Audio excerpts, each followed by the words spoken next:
दुसरीकडे पुण्यामध्ये अजित पवारांच्या कार्यक्रमामध्ये प्रहारचे कार्यकर्ते आक्रमक झाले, त्यांनी गोंधळ घातला। बच्चू कडू यांच्या आंदोलनाचा आजचा 7वा दिवस आहे उपोषणाचा आणि बच्चू कडू यांच्या पत्नीने देखील सरकारला आवाहन केलंय। दुसरीकडे सरकारकडनं आता आज उद्योगमंत्री उदय सामंत हे काही निरोप घेऊन येणार आहेत, ते काय बोलतात त्यावरून बच्चू कडू काय निर्णय घेतात हे देखील पाहणं महत्त्वाचं आहे। मात्र काल चंद्रशेखर बावनकुळे हे देखील तिथे आले होते, त्यांनी स्वतः मुख्यमंत्री देवेंद्र फडणवीस यांच्याशी त्यांचं बोलणं करून दिलं। मात्र तरीही आपल्या आंदोलनावरती ठाम आहेत बच्चू कडू। जोपर्यंत लेखी आश्वासन मिळत नाही तोपर्यंत काही ते माघार घ्यायला तयार नाहीयेत। त्यानंतर त्यांनी सलाईन घ्यायला सुद्धा नकार दिला होता। उपोषणाचा आजचा 7वा दिवस आहे आणि आता जसजसे दिवस जात आहेत तसे प्रहारचे कार्यकर्ते देखील आक्रमक होत आहेत, कारण बच्चू कडू यांच्या प्रकृतीची त्यांना चिंता आहे। म्हणूनच आज उपमुख्यमंत्री अजित पवार यांचा कार्यक्रम पुण्यामध्ये होत असताना त्यांच्या समोरच प्रहारच्या कार्यकर्त्यांनी अक्षरशः गोंधळ घातला, या सभागृहाच्या आतमध्ये सुद्धा आणि बाहेर देखील। मात्र अजित पवार ज्यावेळेला जायला निघाले इथून त्यावेळी त्यांना प्रतिक्रिया विचारली, मात्र यावरती ते काही न बोलताच निघून गेलेले आहेत। त्यामुळे बच्चू कडूंना न्याय द्या अशी शेतकऱ्यांची जोरदार मागणी आहे। सगळे शेतकरी नेते हे देखील बच्चू कडू यांच्या समर्थनार्थ बोलतायत। अजित नवले म्हणतात सरकारनं आता जास्त वेळ काढू नये, मात्र दुसरीकडे कॅबिनेट मंत्रीच अतुल सावे म्हणतात की आमच्या जाहीरनाम्यामध्ये असं काही वचन दिलेलं नव्हतं कर्जमाफी संदर्भातलं, त्यामुळे आता हा रोष आणखीनच वाढण्याची शक्यता आहे।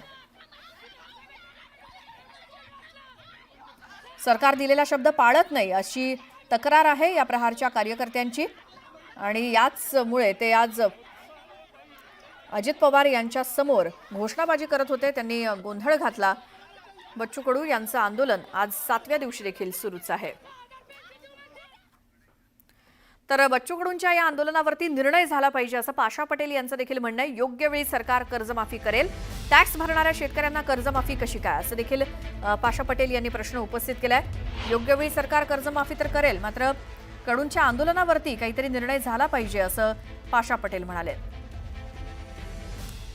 तर टॅक्स भरणाऱ्या शेतकऱ्यांना कर्जमाफी कशी असा देखील प्रश्न पाशा पटेल यांनी उपस्थित केलाय।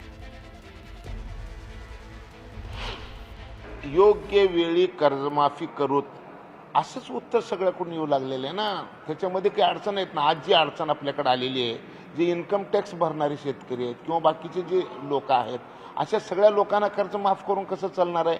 जे खरोखर म्हणजे शेतकरी आहेत किंवा ज्यांचं पोट शेतीवर आहे अशा लोकांचंच कर्ज माफ व्हायला पाहिजे, त्याची वर्गवारी केली पाहिजे अशा पद्धतीची चर्चा मी ऐकतोय। मी सध्या महाराष्ट्रामध्ये नाही, पण मी जे काही दूरदर्शनवर आणि आपल्या माध्यमातून जे ऐकतोय, तर सरकार कर्जमाफी करायला म्हणजे मानसिकदृष्ट्या तयार आहे, परंतु कशा पद्धतीनं केलं पाहिजे त्या संदर्भात चालू ना मला मी तर असं आहे।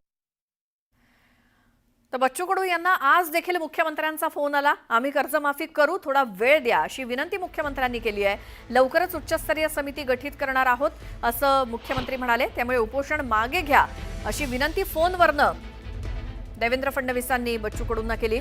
16 तारखेपासून पाण्याचा देखील त्याग करणार असं बच्चू कडूंनी सांगितलंय।